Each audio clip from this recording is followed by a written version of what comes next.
The Carthaginian language, more commonly known as Punic, was the language of ancient Carthage, one of the greatest civilizations of the ancient Mediterranean world. Originating in North Africa, Punic was spoken for over 1,000 years and played a central role in trade, politics, religion, and daily life across vast regions of the Western Mediterranean. Though long extinct, the language left a lasting imprint on history through its people, inscriptions, and cultural legacy.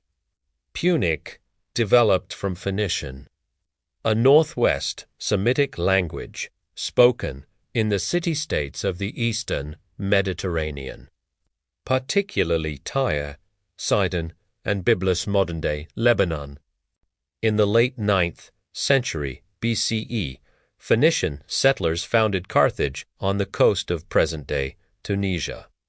As Carthage grew from a colony into a powerful maritime empire, its language evolved independently, becoming what scholars call Punic, while closely related to Phoenician. Punic developed distinct features in pronunciation, vocabulary, and usage, reflecting its North African environment. At its height, between the 6th and 3rd centuries BCE, Carthage dominated trade routes across North Africa, Sicily, Sardinia, southern Spain, and parts of the western Mediterranean. Punic served as the administrative and commercial language of this empire. Merchants, sailors, and officials used it to conduct trade and governance, making Punic one of the most widely spoken Semitic languages of its time outside the Near East. The Punic language was written using a consonantal alphabet derived from Phoenician script.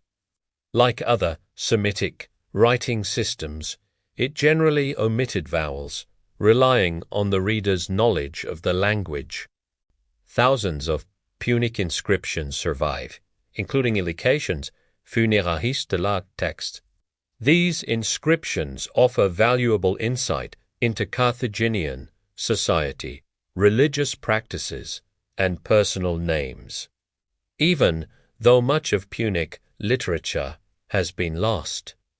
The fall of Carthage in 146 BCE, following the Third Punic War against Rome, marked a major turning point in the language's history. The city was destroyed, and Roman rule was imposed across North Africa. Latin gradually became the dominant language of administration and urban life. However, Punic did not disappear immediately. It continued to be spoken among local populations, especially in rural areas, for several centuries under Roman rule. Evidence for the survival of Punic comes from classical authors such as Saint Augustine, who lived in North Africa in the 4th–5th centuries CE. Augustine noted that many rural inhabitants still spoke Punic and even referred to it as their native language. During this late phase, known as Neo-Punic, the language adopted some Latin influences and was sometimes written using Latin characters, demonstrating its adaptability. By the early medieval period, Punic gradually faded from use, replaced by Latin, Berber languages, and later Arabic, following the Islamic expansion in the 7th century CE. Despite its extinction, Punic left traces in place names, personal names, and possibly vocabulary within North African linguistic traditions. Today, the Carthaginian language stands as a reminder of North Africa's deep and diverse ancient heritage. Though no longer spoken, Punic represents the voice of a civilization that once rivaled Rome itself, a language shaped by seafaring, commerce, and cultural exchange across the ancient Mediterranean world.